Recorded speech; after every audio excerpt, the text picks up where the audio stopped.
Welcome to Handmade Happenings and part 2 of my doll room remake.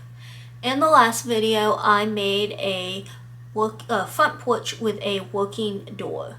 And today we're moving inside to complete the room. So the first thing to do on the inside was create steps down from the porch, because otherwise that first step is just a very long drop. So I created a step with a platform at the top and then a platform actually at the bottom. So the top is 3 inches tall, 6 inches long, and 5 inches wide. And this just created a platform right there at the door, and then a 1-inch step down to 2 inches tall, and then another step down to a 1-inch step, which I then extended into a 1-inch tall platform that ended at the end of the wall.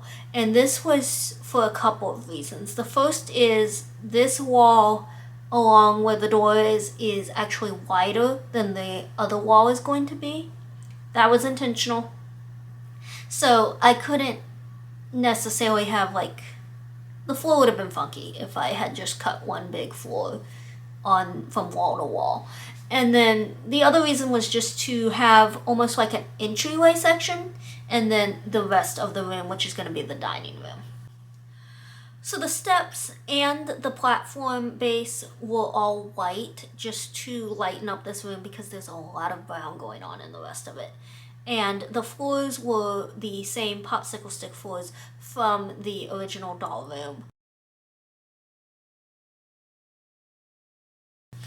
So obviously the front wall of this room was already done. That is basically the back of the front porch.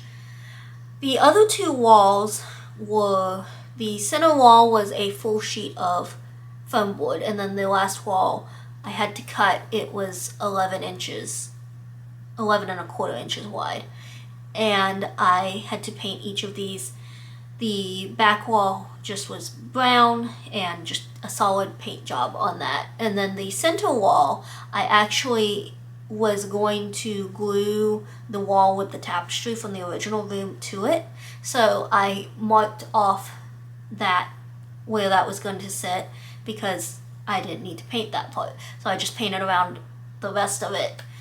Both inside walls were brown, and both walls warped just like the front wall did.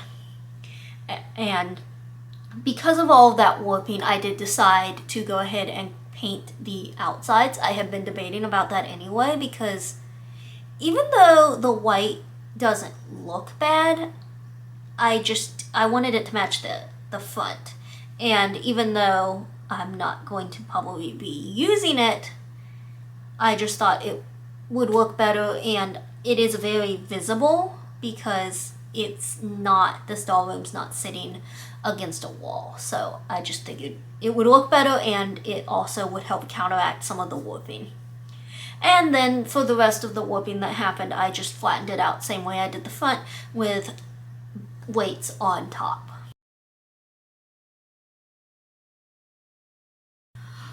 For the floor of the main part of the room, I once again cut some of the remainder of the floor from the original room. This was 11 inches wide by the width minus that 5 inches where the platform was. And with that cut out, I went ahead and started with some of the assembling. So I glued the floor to the middle wall.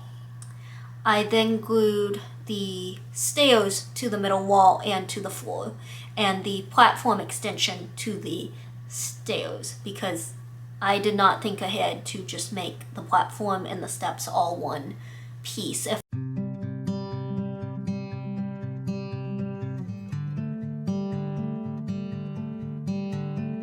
Then I laid the middle wall down flat and glued the wall with the tapestry into it. Now you may be wondering, why did that entire wall have to be glued onto a wall? Well, the tapestry was hung with wire wrapped around it, and then hooked over top of the wall. At least that's how I had it once I got it. And that wall was shorter than the new walls. And I wanted the tapestry to still hang where it just was right above the floor. Like the bottom of the tapestry was right above the floor. So my options were either try and glue it to the wall, which wasn't going to work because that's actually how it was when it was given to me and it fell off. Or extend the hooks and hang it lower, but I didn't want to have these just wire hooks hanging down the wall. So to me it made more sense to leave it hung onto the original wall and then just glue the original wall into the new room. It also just added almost a little more character and dimension to the space in general, so that's what I did. And once all of the middle wall and floor pieces were connected, I did go ahead and glue the front wall onto that. And this was challenging because at this point it's getting big. I mean, that middle wall is almost 30 inches wide, and then it's 20 inches tall, and then you have a 17-inch wide wall being attached to it. So I actually stood the wall and the floor, like the middle piece, on its side, and then ran the glue around it, glued the front wall onto it, and then had to kind of stack boxes on top of a 3-drawer storage thing and push it underneath it just to hold and support that front wall while the glue dried. Now granted, it was hot glue, it probably didn't need a lot of time to dry, but I did leave it for a bit of time just to make sure that it was really cooled off and secure before I moved it. So we're at the last wall, and this should have been simple. The original plan was this was just a wall. Glue it in, we're done. But then I had an idea. So if you watched part 1 of this, then you know that the original room that I am remaking had a secret compartment. And my original plan was to put that secret compartment into the fireplace, which wasn't even going to go in this room and wasn't going to be part of this video at all. However, I couldn't figure out a way to make a secret compartment in the fireplace as cool as just having an entire wall move and reveal a secret compartment.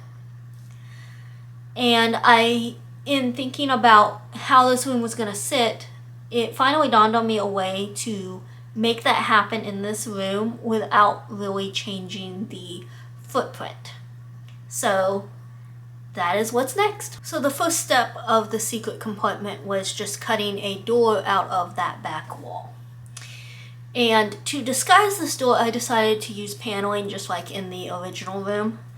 So I cut 1-inch strips of foam board and painted them and arranged them in a grid-like pattern over the wall and the door. And then glued them down, making sure to cover that seam with panels, both the vertical and horizontal seams. I also used those horizontal seams as something of a track so that the door would slide in and out smoothly.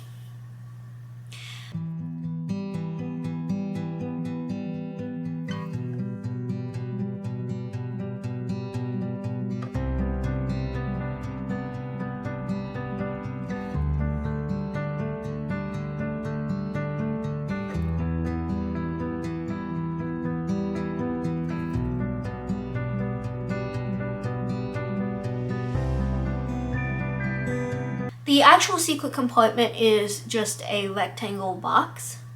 At this point I was running out of foam board, so the sides and back of it were actually cut from a remaining wall from the original room, which worked out well for me because that meant that I didn't have to paint it because it was already painted. I just had to paint the bottom and top as well as the inside track pieces, which were foam board.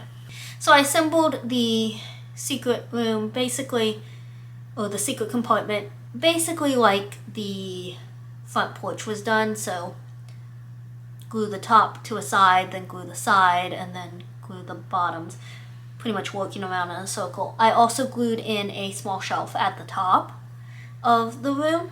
And finally, we're at the last bit of assembly on this piece. Now, you would think this would be easy. It would have been nice if it would have been easy, but unfortunately at this point, I had the opposite wall already on, which had the porch, which meant that I couldn't turn the whole room onto its side like I did the last time. So instead, I put the entire thing up onto my cutting table, and it was so big that I had to open both leaves and could barely maneuver around it to get everything glued.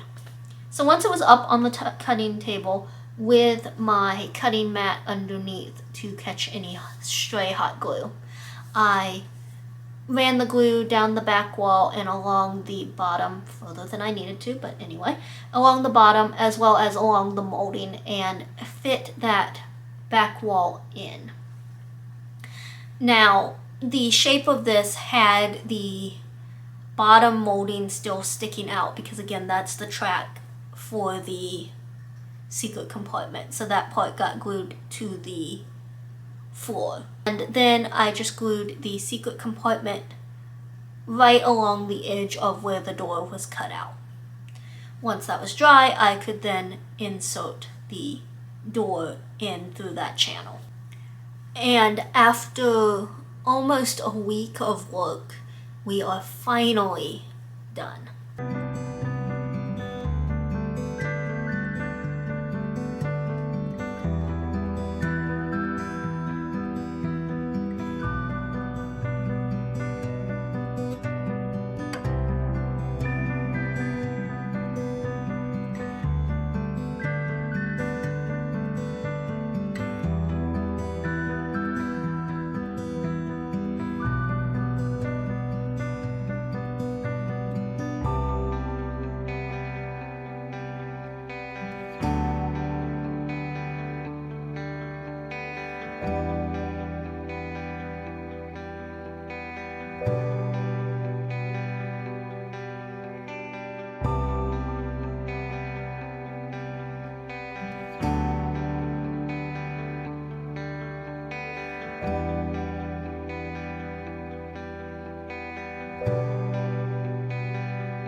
Thank you so much for coming along as I combined and remade 2 playsets into one room that better fits my space.